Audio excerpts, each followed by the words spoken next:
เจ้าบ่าวเพิ่นมาเฮ็ดสีผมเกียมเข้า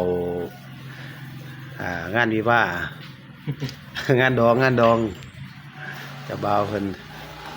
ส่วนเฮ็ดสีผมบ่เคยเฮ็ดจักเทื่อแต่เกิดมาเบิ่งนำกันเด้อมันสิออกเป็นทรงหยังสีผมเฮ็ดสีหยังแล้วเลือกให้เบิ่งหา 011บ่ลองเบิ่งเนาะสิลองเฮ็ดนำเพิ่น011เบิ่งตอนเฮ็ดแล้วว่ามันสิออกมาเป็นสีหยังเนาะนี่ก็เริ่มเข้าสู่การผสมสีนี่ผู้เพิ่นเฮ็ดแล้วโอ้งามหลายโอ้ งามหลาย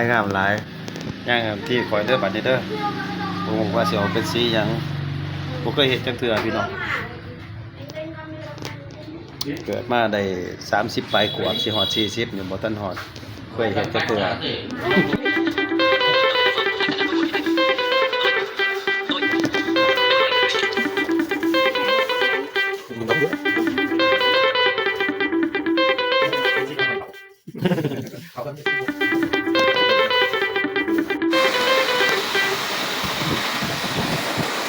จากเฮ็ดแล้วสิประมาณนี้เนาะ